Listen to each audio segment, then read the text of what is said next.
Bom, gente, então, bom dia a todos. Agradeço aqui o convite, né, para participar desse capítulo e dessa apresentação.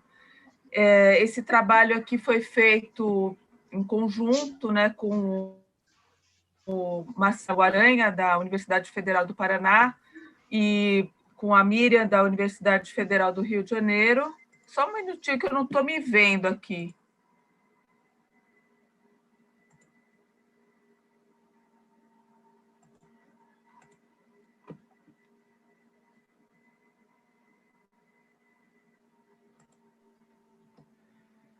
A gente está te vendo, Catarina. Qualquer Tá coisa não se preocupa, não. Ok.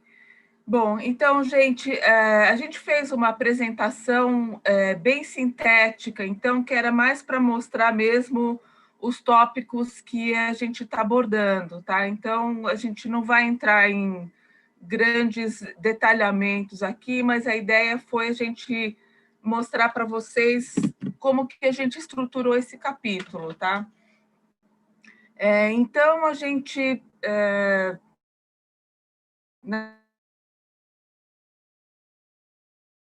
por vários outros colegas também, a gente aumentou muito o número de trabalhos feitos, né?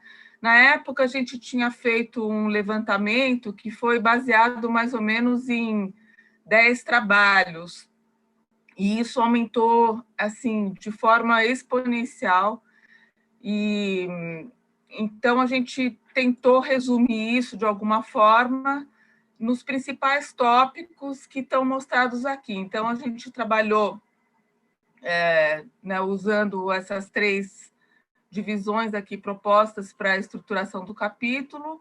A gente trabalhou utilizando alguns conceitos novos, como a questão do fluxo de energia nos ecossistemas, que foi uma parte que foi mais abordada pela Miriam. Depois nós dividimos a questão dos hábitos alimentares, né, em diversos tópicos, como variações espaciais, variações sazonais, seletividade e variações na dieta e morfologia. E, além disso, nós trabalhamos um pouco a questão também da partilha dos recursos, que é uma coisa que tem sido muito utilizada nos diversos trabalhos, né? A gente vai entrar um pouquinho mais em detalhe depois. A estrutura trófica das comunidades, né, que é um tema que é bastante abordado também. Alguma coisa sobre os estudos experimentais que têm sido feitos com teias tróficas, né, e a questão dos impactos antrópicos. Bom, em relação aos estudos, aqui a gente vai falar um pouquinho sobre a introdução, né? Os estudos, desculpa. Na introdução, a gente abordou basicamente a importância, né, dos estudos de alimentação e ecologia trófica, né, situando um pouco esse tópico dentro do contexto ecológico, né, com algumas definições. Depois nós tentamos mostrar como que esses estudos podem se relacionar com outras informações relacionadas às características e dinâmicas do habitat, mostrando também como esses processos estão relacionados à manutenção da diversidade e o manejo sustentável desses ambientes, né?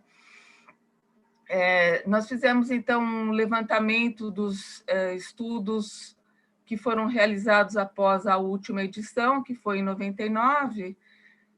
Naquela época, a gente tinha trabalhado basicamente em cima de 10 trabalhos, aproximadamente, que se distribuíam ao longo de vários biomas aqui no Brasil. Muitos deles nem estavam publicados, eram teses que tinham sido feitas, então nós garimpamos isso por aí, mas dessa vez nós já verificamos um aumento significativo no número de trabalhos, né, e inclusive com a utilização de novas ferramentas, né, que são basicamente esses estudos que utilizam análises de isótopos, né. Então, os objetivos desse capítulo foram basicamente apresentar o estado da arte dos estudos de ecologia trófica, utilizando informações disponíveis em diferentes bases de dados, né? Então, basicamente, a gente fez uma revisão bibliográfica nas principais bases de dados, como Web of Science, ASFA, Cielo, etc., e fizemos, então, essa compilação desses trabalhos, tá? Então, em relação aos tópicos apresentados dentro da parte relacionada à questão dos métodos, né? Nós trabalhamos um pouco a questão dos conceitos das análises de conteúdo estomacal, né? Que é, na verdade, a análise mais tradicional e a mais frequente. E então aqui a gente abordou a questão dos métodos que são utilizados normalmente, né, que são métodos qualitativos e quantitativos, bem como a combinação desses métodos em diferentes índices. E falamos alguma coisa também sobre essas novas ferramentas, que são as análises de isótopos estáveis de carbono e nitrogênio, né? Essas análises de carbono e nitrogênio, elas são utilizadas para mostrar a posição trófica das espécies dentro das comunidades, né? E podem também ser utilizadas para representar o nicho isotópico de populações e comunidades, né? A gente fez uma discussão também sobre as vantagens e desvantagens de cada método e como que esses dois métodos podem ser utilizados conjuntamente também. Então, já existem trabalhos mostrando, né, as diferenças de resultados que são obtidas quando se usa os dois métodos combinados, né, mostrando que nem sempre aquilo que aparece no conteúdo estomacal é, de fato, aquilo que é assimilado, né? Então, o que é assimilado pode ser melhor detectado através dessas análises de isótopos, tá? Bom, vocês estão me ouvindo? Tá perfeito, Catarina. Sim, estamos. Ah, Mas tá. você saiu do modo apresentação, Catarina. Ah, tá. Você saiu do modo apresentação dos seus slides. Tá ok. Aí. Tá. Então, esse tópico, então, relacionado ao fluxo de energia, né? Então, como eu já disse, ele pode auxiliar a mostrar a posição trófica, o papel trófico das espécies de peixes, mostrando, então, quais são as principais fontes de carbono, né? Se de origem autóctone ou alóctone, e basicamente se mostra, então, como são sustentadas as cadeias tróficas, né? Então, já existem trabalhos que mostram a importância do material vegetal terrestre ou aquático, como, por exemplo, as algas, né? Alguns trabalhos mostrando, então, que muitas vezes, embora o aporte de material alóctone seja grande, como quantificado através do conteúdo estomacal, quando você faz a análise de isótopos, você verifica que as algas, por exemplo, têm uma importância muito maior, que é, de fato, aquilo que é assimilado, né? Bom, a seguir, então, nós fizemos algumas considerações sobre a questão dos hábitos alimentares, né, a questão da definição do que é uma guilda trófica, né, a importância das diferentes guildas tróficas, e através desse levantamento que a gente fez inicialmente, então nós procuramos fazer o enquadramento, no sentido de fazer um levantamento mais geral, procuramos fazer o enquadramento das espécies, daqueles estudos autoecológicos que foram feitos no Brasil, tentamos enquadrar de acordo com as diferentes bacias hidrográficas brasileiras, tá? Então, esse enquadramento se baseou mais ou menos em 34 estudos, no sentido de sumarizar um pouco quais seriam assim os principais grupos tróficos e se haveria alguma relação com as diferentes características das bacias, tá? Um outro aspecto que tem sido muito utilizado também nos diferentes estudos que nós fizemos nos levantamentos são aqueles estudos que procuram verificar a variação dos hábitos alimentares em função das variações espaciais, né? Então, muitos trabalhos têm abordado a questão das variações longitudinais em riachos, né? Então, verificando o que acontece da nascente em direção à foz e correlacionando isso com as questões relacionadas ao conceito do rio contínuo, né? Então, essa é uma abordagem que tem sido bastante comum. E também em outras escalas, que têm sido as escalas de micro e mesohabitat, né? Então, vários trabalhos têm abordado assim, as diferenças da estrutura trófica em relação a poções, corredeiras, ou mesmo outras definições, né, mais relacionadas a questões de substrato, como, por exemplo, foliço ou troncos e areia, né? Então, como que a estrutura trófica varia em relação a isso. E um outro aspecto também é em relação às variações sazonais, né, que tem um aspecto assim, bastante considerado também, que então procura entender como que essas variações sazonais da dieta variam em função das mudanças de pluviosidade, temperatura, de clima de modo geral, tá? Outro aspecto aqui que a gente abordou rapidamente foi a questão da seletividade, também existem alguns estudos sobre isso. E, finalmente, aspectos relacionados a variações na dieta e morfologia. Então, como que a dieta varia em relação às mudanças que ocorrem em termos ontogenéticos e também como varia em relação a alguns aspectos morfológicos, tá? Então, como são muitos temas, alguns temas a gente conseguiu abordar de forma bastante resumida apenas, né? Outro tópico aqui que a gente trabalhou foi a questão da partilha dos recursos, onde foram, então, consideradas as relações inter- ou intraespecíficas, né? Sendo que a partilha de recursos, ela muitas vezes é estudada em relação a aspectos como o estado de conservação do meio ou ocupação do habitat, né? Então, a gente verificou que vários estudos abordam essa questão da partilha em relação a isso, e também a questão que tem sido abordada mais recentemente, que é a questão da especialização individual, que é o uso diferenciado de recursos entre indivíduos. Tá?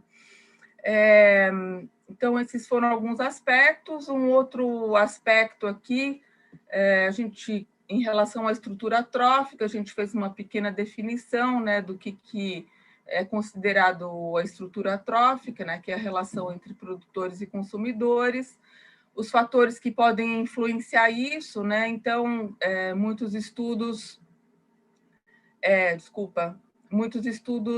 fazem essa relação da estrutura trófica da comunidade com elementos da paisagem ou os tipos de habitat, né? Então, procuram estabelecer essa relação, né?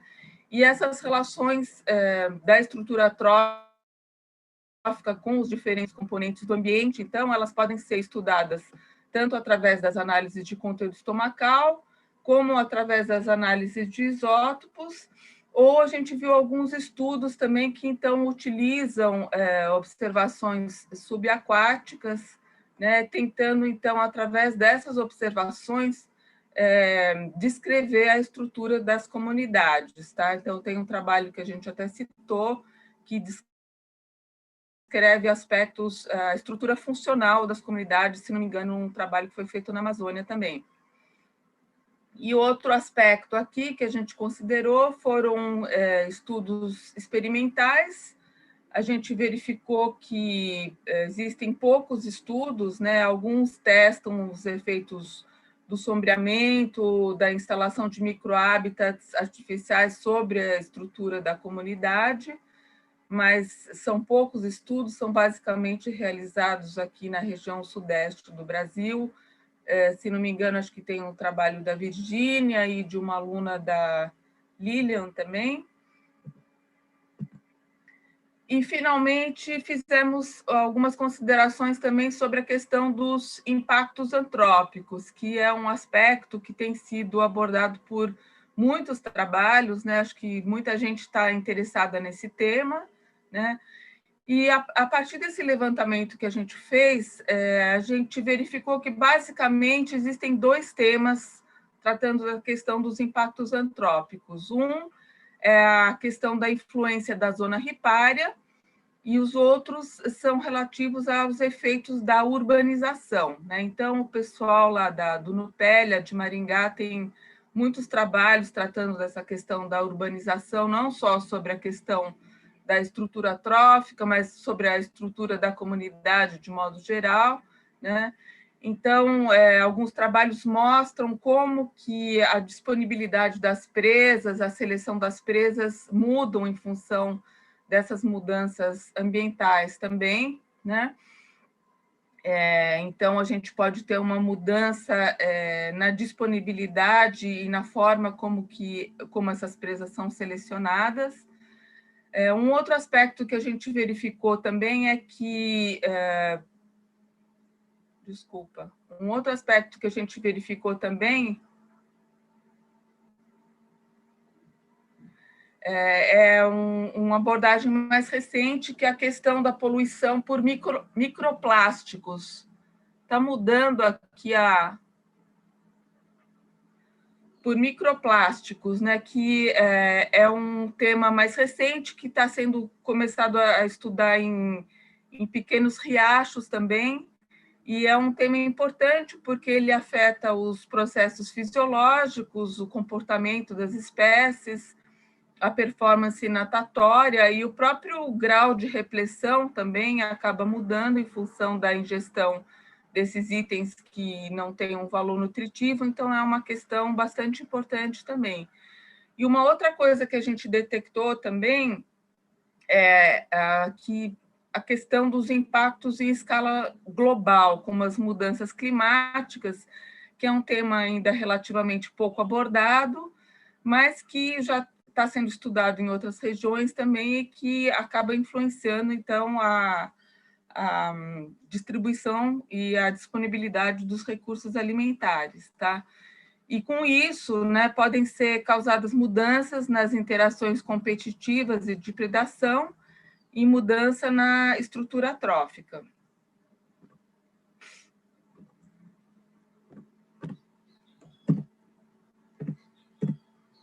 Bom, gente, por fim,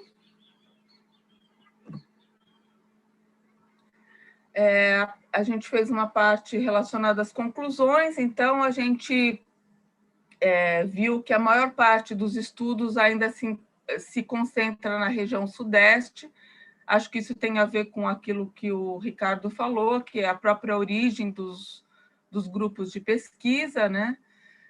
Mas já existem trabalhos agora em outras regiões que acho que estão se expandindo, principalmente na Amazônia, né?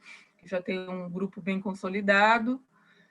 A gente verificou que, em relação a essa questão das relações tróficas, ainda existem poucos estudos em outros biomas, como riachos de cerrado, riachos intermitentes, e também a gente verificou, eu tenho trabalhado nessa parte, por exemplo, dentro da Mata Atlântica, você tem alguns rios com condições limnológicas peculiares, como os rios de Águas Pretas, que ainda são muito pouco estudados, talvez até pela dificuldade de se amostrar, né, nesses rios que têm um fundo mais lodoso. Então, eu acho que são ambientes que merecem ser mais investigados. E uma coisa que a gente detectou também é que é difícil estabelecer um padrão, né, do que acontece em termos de variações longitudinais ou sazonais, porque as diferenças regionais, né, de biomas, etc., são muito, muito grandes, né? existe uma grande interferência de impactos humanos também, e muitas vezes existe uma diferença de metodologias, então isso torna difícil a gente estabelecer vamos dizer assim, um padrão geral do que acontece em riachos neotropicais, né? Um outro aspecto que a gente considerou também é que ainda faltam estudos abordando a questão das espécies invasoras, né, e de que forma elas afetam a cadeia trófica. Eu acho que é um aspecto que merece mais investigação. A quantidade de estudos experimentais, que ainda são pequenos, e também a necessidade de estudos de longa duração, tá? Porque muitos processos, né, muitas mudanças demoram anos para se revelar, principalmente quando se pensa em termos da estruturação da cadeia trófica, e geralmente os estudos são estudos de curta duração, né? Então, acho que seria um aspecto que valeria a pena investir também. E, finalmente, então, a necessidade também de introdução de algumas abordagens integradoras, que já têm sido utilizadas em outros ambientes, principalmente nos ecossistemas marinhos, né, como modelagem ecossistêmica, utilizando ferramentas como o Ecopat, e outros estudos relacionados também à questão da estruturação das teias tróficas, dentro desse âmbito de teoria das redes, que, na verdade, já tem sido utilizado através de alguns softwares, de alguns programas, mas ainda é uma coisa um pouco incipiente, tá? Então, basicamente, é isso. Acho que são muitos tópicos que tinham que ser abordados em 8.000 palavras, então a gente teve um pouco de dificuldade de manter isso, mas, basicamente, então é isso que a gente queria apresentar. Então, muito obrigada a todos.